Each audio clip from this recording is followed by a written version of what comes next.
So how does the Federal Reserve create currency? You hear about it all the time where, the Federal Reserve, they're printing money, but how do they actually do it? Okay, we're gonna break that down in today's training.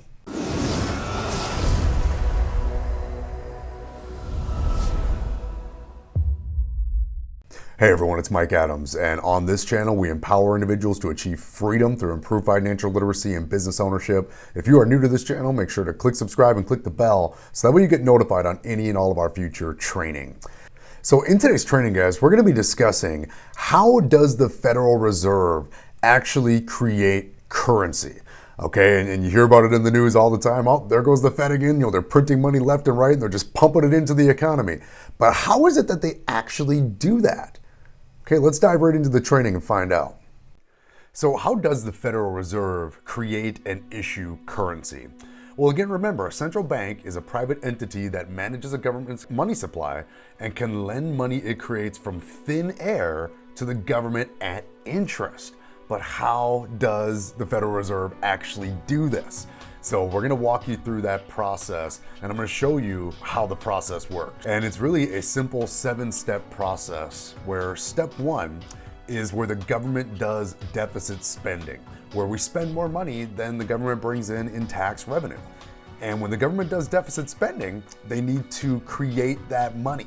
So what they do is they reach out to the US Treasury and have the Treasury Department create what's called a Treasury bond. Okay, and these Treasury bonds, just before we go any further, these Treasury bonds are our US debt. So when you see the national debt clock and you think, gosh, our country's over $20 trillion in debt, it's because of the issuance of these Treasury bonds. But so what is a Treasury bond? Well, a bond is essentially an IOU. Okay, so it's a promise to pay. I will borrow you $1 billion and then I will pay you back in 10 years plus interest. That is an IOU, that is a bond. And the key about these bonds is that each and every one of these bonds steals from our future, right? Because it's our tax dollars that go to pay the interest and the principal, on these bonds when they mature, in 10 years. So every time we issue a bond, it is ensuring that our kids and even our grandkids are gonna have to pay taxes to make good on all of these Treasury bonds. Also note that bond is the root word of bondage. Really, it is a state of being bound or subjected to some external power or control. So once the Treasury Department has a bond, this is where we move into step 2 with open market operations, where the Treasury Department gets to go ahead and sell, and they have a bond auction and sell our Treasury bonds. So they sell our debt to all the biggest banks in the world. From there, these big banks, through a process called open market operations, and this is where the big banks and the Fed, buy and sell the bonds. Because the big banks, they don't hold these bonds for very long. They turn around and sell these bonds directly to the Federal Reserve. And so the Federal Reserve is gonna get out its big old checkbook and write a check from nothing to go ahead and purchase these bonds. So the bond goes over to the Federal Reserve. And now for the big banks, they actually get to sell these bonds to the Federal Reserve at a profit. So the big banks are here to take a cut of our national debt as profit. And as you'll see later, the banks are gonna come around and they're gonna get their cut of the profits every step of the way. But either way, the Federal Reserve here is gonna pull out their big old checkbook and write a big old fake check from nothing to purchase these bonds. And they're gonna send that IOU. Right, so again, the Treasury bond itself is an IOU. The Federal Reserve is writing a check, which is essentially an IOU. But once this check goes back into the banking system, and presto, out comes currency. So it's this process of open market operations. When you hear people referring to printing money, this is the process of printing money, where again, the Treasury is going to be issuing a bond, and they're gonna have a bond auction. They're going to sell it over to the big banks. The big banks are going to sell that bond to the Federal Reserve at a profit. Okay, the Federal Reserve is going to send a fake check to the big banks, and presto, currency comes into existence. Guys, this process is going on 24 hours a day, 7 days a week. And what you end up with here is a buildup of bonds at the Federal Reserve and a buildup of currency over at the Treasury. But here's a critical question. Where does the Federal Reserve's money come from to buy these bonds? They pull out that big old checkbook. Where does the money come from to actually buy the bonds? Well, again, guys, they create it. Okay, the money comes from nothing. And if you don't believe me, hear from the Federal Reserve themselves. Quote, "When you or I write a check, there must be sufficient funds in our account to cover the check. But when the Federal Reserve writes a check, there is no bank deposit on which that check is drawn. When the Federal Reserve writes a check, it is creating money." You can even hear it directly from Ben Bernanke, former chair of the Federal Reserve. Thank you, Mr. Chairman. Chairman Bernanke, I'm looking at the report that you handed out this morning. There's a table on page 26 which consists of your balance sheet. And one of the entries on the balance sheet is under assets, central bank liquidity swaps, which shows an increase from the end of 2007 from $24 billion to $553 billion and change at the end of 2008. What's that? Those are swaps that were done with foreign central banks. We're not lending to those banks, we're lending to the central bank. The central bank is responsible for repaying us. So who got the money? To financial institutions in Europe and other countries.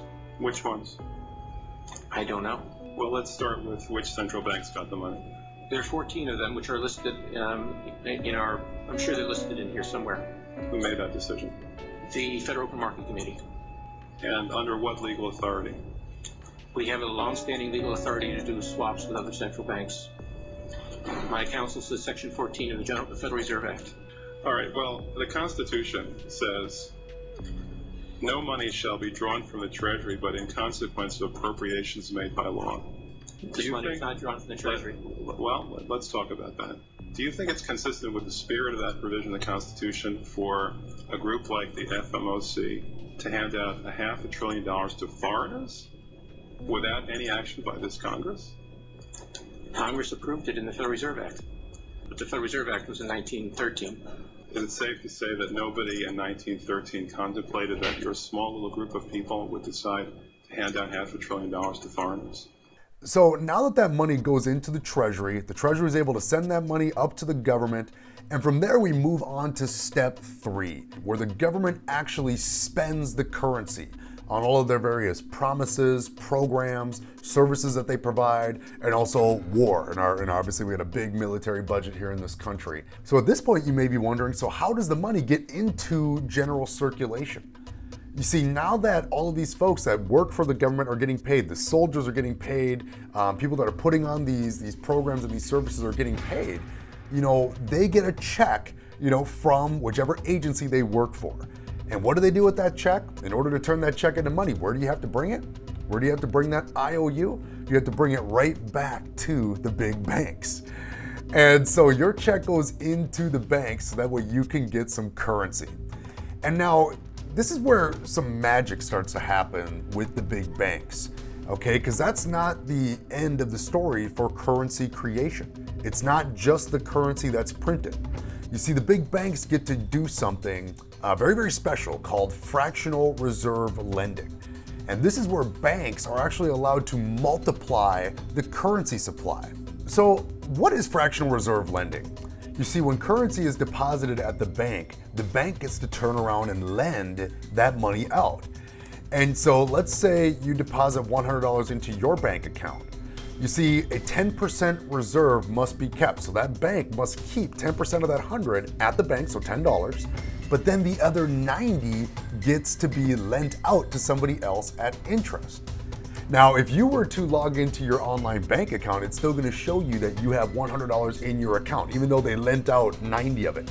Because that $90 has been replaced in your account with what's called bank credits. And many people have never heard of what a bank credit is, but your account is essentially $10 in actual currency and $90 of bank credits. So in essence, your original deposit of $100 has now become a total of $190 in total currency. So now the person who borrowed the $90, they obviously borrowed it because they want to buy something. So they are going to take that $90 and they're going to deposit that currency at their bank. okay? Or they're gonna go ahead and make their purchase, they're gonna buy that car, buy that house, and then that business is gonna take that $90 and deposit it at their bank. And so here the process continues, where this bank now can do fractional reserve lending, where they keep 10% on reserve and can now lend out the $81. So they gotta keep $9 on their books, and they can now lend out $81, replacing it with bank credits in your account. So now your original $100 deposit has now become a total of $271 in total currency. But this process keeps going because the person who borrowed the $81, they obviously wanted to buy something with it. And from there, the next bank gets to do fractional reserve lending on that currency.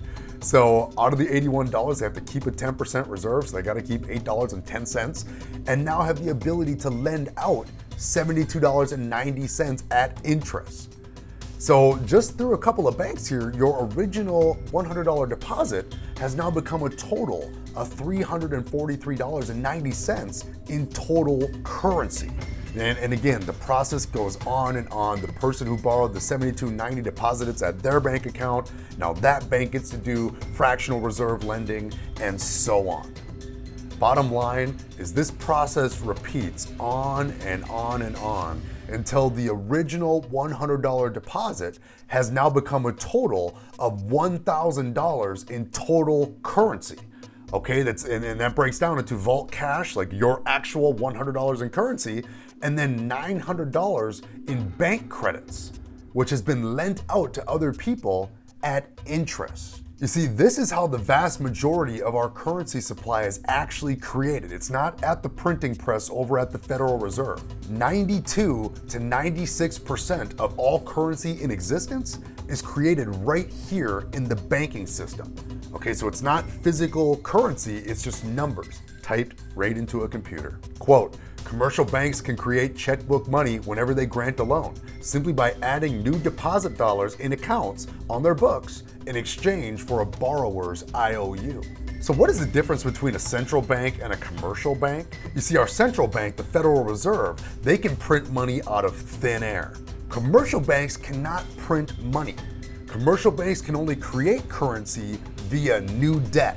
So whenever you take on a new loan or start up a line of credit with a bank, that's how they're able to create currency in the form of those bank credits and utilization of fractional reserve lending. But what are the consequences of central banking and also of fractional reserve lending? You see, when they're printing money like crazy and these credits are just being created out of thin air from nothing, backed by nothing, as more loans and credit are created, it puts more money in circulation and it devalues the current currency supply. And this phenomenon is known as inflation. And since the inception of the Federal Reserve, the value of a dollar has gone down by 97%. Since 1971, when Nixon took our country off the gold standard, just look at the difference in the price of a new home. 1950s to 1970s, you could purchase a home for under $40,000. Here, now in this country, the average purchase price for a new home is over $328,000. If you look at the cost of living back in 1971, again, a new house under $30,000, a new car under $4,000, average rents $150 a month. How about a US postage stamp being only 8 cents? Or a gallon of gasoline only 40 cents. Even tuition to Harvard, only $2,600 per year compared to what it is now. Quote, the decrease in purchasing power incurred by the holders of money due to inflation imparts gains to the issuers of money. So those who actually issue our currency benefit from inflation. You see, in this debt-based monetary system, things will always get more expensive. Inflation is a hidden tax that we all pay for the fraud of money printing. Easy money now for a tax on future generations. Now, this used to be less of a problem because wages used to go up at a higher percentage rate than inflation. But over the years, wages, simply put, have not been keeping up with inflation. So that brings us back to our example here. And so that is how the currency supply is created. Through printing it at the Federal Reserve and through fractional reserve lending at the commercial banks. And so this brings us to step 5, where we actually work for this currency supply. So all of our blood, sweat, and tears, we go to school, get good grades, get a degree so we can get a great job and work our way up for a piece of this currency supply.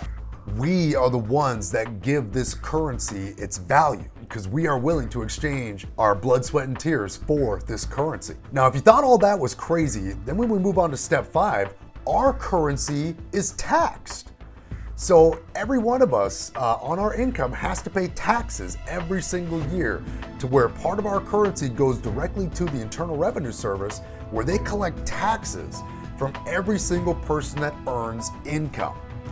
You see, most people think that their tax dollars go to pay for public works, roads, bridges, and schools, things like that. But in essence, your tax dollars go directly to the US Treasury. And they have to take care of their first obligation, which is making good on the faith of the country, making good on the faith that our country pays its debts. And what are our debts? It's those treasury bonds. So the United States Treasury doesn't just send that money back up to the government. First and foremost, they got to take that money and send it directly to the Federal Reserve to pay principal and interest on those bonds that the Federal Reserve has been stacking up, that it purchased with a check that came from nothing. This moves us into step 6, where you hear a lot about the debt ceiling. So why is the debt ceiling an illusion in a debt-based monetary system? Well, we are going to discuss that in the next video.